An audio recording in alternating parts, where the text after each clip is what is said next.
Okay, we discuss for today about the process online survey data. Before we proceed to our lesson, let us have first a review. Okay, direction. Write T if the statement is true and if the statement is false. Number one, okay. You need to have a Google account to use Google Form. Yes, very good. True. Number two, Facebook is a requirement to use a Google Form. That's right. It's false. And number three, here is an example of send icon. Correct. It's false. Number four, on the address bar, type google.account.com, then press enter. True. Okay, very good. And number five, click the eye icon to preview your survey. That's right. The answer is true. Okay, try to answer this activity number one. Direction. Find and circle the hidden words about process online survey data. Okay. The word that we're going to find is responses, survey, send, results, and the last one is respondents. And now let us answer this activity number two. Directions. Identify the parts of the survey form. Choose your answer from the box below. Write your answer on the space provided.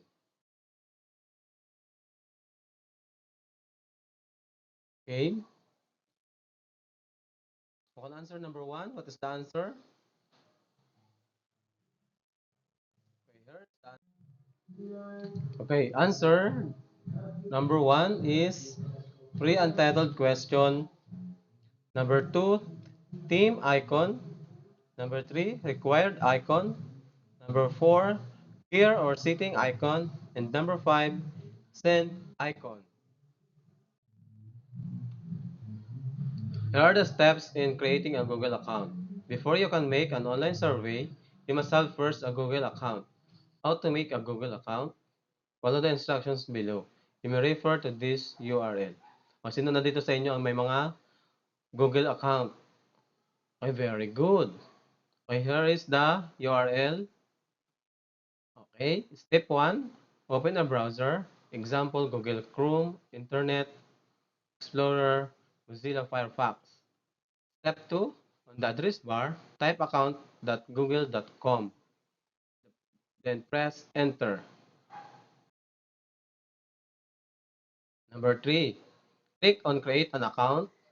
Step 4, fill all the information needed such as name, choose your username, and create a password, etc.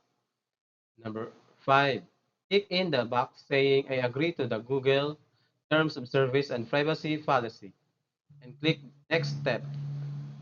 Step 6, congratulations, you have just created your Google account. Mandali. And here are the steps in creating online survey form. How do we create online survey form? Follow the steps below. Step 1. Navigate to https docs.google.com/forms and click blank Google Forms. Show in figure 1. Like this. Next, step 2. Name your survey. Lagyan mo daw ang pangalan yung iyong survey kung para saan. Ano bang gusto mong i-survey? O ikaw nang bahala maglagay doon. And the next, step 3. Tap on untitled questions and write a question. May punta kayo dito sa untitled question, tapos maglagay kayo. Halimbawa, sino ang pinakamaganda sa inyong section? Lagay mo dyan. A. Ganito, ganyan. And then, next steps, pick multiple choices. O dito, ilagay nyo dito yung sasabi ko kanina. May pagpipilian. Sino A, B, C, or letter D. And next, step 5, select an option for how the question will be answered. Pili kayo dito sa gilid. Kung ano yung inyong gusto na gusto ng paraan ng pagsagot nila. Next, step 6, click the side menu icons to add your survey. Okay, pili ka dito, nandito, yung multiple choice. So, lagyan nyo ng click, i-click nyo na yun. Next, click the required switch to make a question mandatory. Okay, kailangan i-on tong required na ito para hindi sila makapunta sa next number hanggat hindi nila nasagutan itong question number 1. Step 8.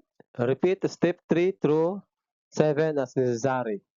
And step 9, click the palit icon to change your survey's color or add a photo to the header. Ganito yun. Pag pinindot to dito, ito yung palit icon. Hindi yung palitan yung kulay ng inyong survey. And then, kung gusto nyo lagyan ng photo, yan, lagyan din ng photo, pwede yung lagyan. Step 10. Click the eye icon to preview your survey. Okay, click nyo lang to yung kulay, ito yung parang mata dito. And then, may preview mo na yung survey mo. Kailangan mo, i-backread mo na, baka may mali doon, may pagbabago ang gustong gawin, pwede baguhin yun. Kailangan mo lang i-click itong eye icon.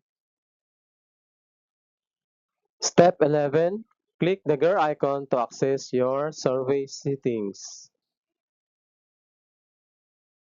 And then, how to disseminate online survey. Paano mo ma-disseminate yung online survey form na ginawa mo? Step 1, after designing the form, you are ready to share it to your target respondents. Respondents are those people who will answer your survey. To do that, click send icon and you will be directed to the web link page. Ito yon. Pag nagawa mo na yan, send mo na siya, punta ka sa send icon, i-click mo na yan. Then, how to process online survey form results. Paano mo nalaman yung results? Step 2, send the link to your respondents by putting their email and have them answer the survey form. Then, the link can also be sent through their social media accounts. One of the advantages of using online survey tool is the ease of generating results. So, madali na makita yung results niya. For example, ito yung send form. Ito yung, pwede mo siya lang ipadala sa yan, Facebook, Twitter. Yan, ito yung email ad na mapadala mo. Ilagay mo lang ito sa email ad nila. And then, step 3, to find out about the result of the survey by clicking on the responses. The result is presented through graphs which make easy to understand. Yung step 3 natin, yan, click mo lang yung response doon. Makikita mo na yung kung sino yung mga nakasagot doon. At ipapakita sa iyo nito na magitan ng graphs na madali, para madali natin maintindihan. For example, ito, mayroon na siyang sagot, may 4 responses na siya. Ito yung graph na sinasabi ko kanina, yan. Meron na siyang hanggang dito nakasagot, tapos may maliit pa, yan. Sabihin kung tipo yung sagot. And then, step 4, review and analyze the result. Okay, answer the following questions. A, which options per question earn the highest points and lowest points? And letter B, how will the result help the management in improving their service? Now, we will have a activity number 3. Directions. Study the diagram and answer the statement below. Write only the letters of the correct answer on the space provided. Okay, 1 to 5. I'll give you a time to answer that activity.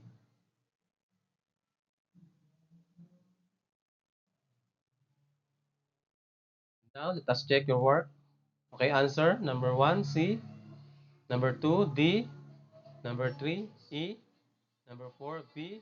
And number 5, letter A. Okay, who got 5 correct answer? Okay, very good. Question number 1. What do you need first before you make an online survey? Okay, very good. We need first to have a Google account. Then, number 2, give the steps in creating an online survey.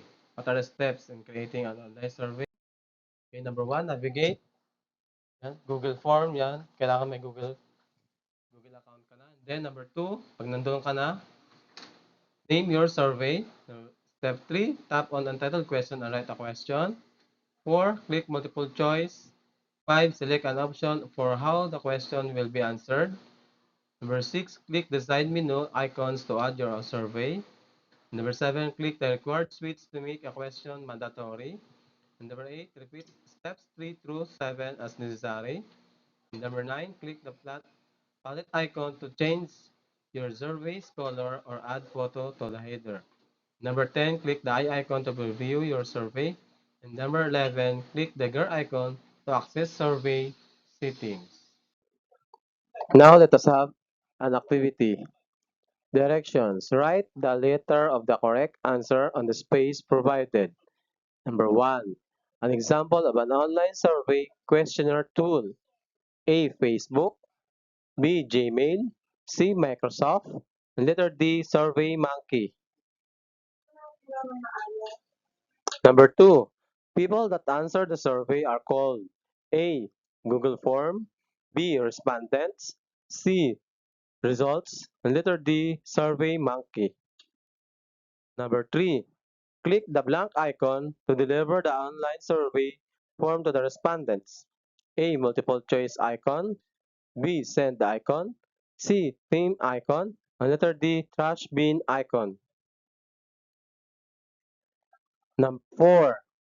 The result is presented through blank, which make it easy to understand. A. Graphs and charts. B. Facebook. C. Letter. Letter D. Number. Number 5. To find the result of the survey, you have to click the blank eye icon, B. Gear icon, C. Responses icon, and letter D. Send icon. Check your work. Number 1, D. Number 2, B. Number 3, B. Number 4, A. And number 5, C.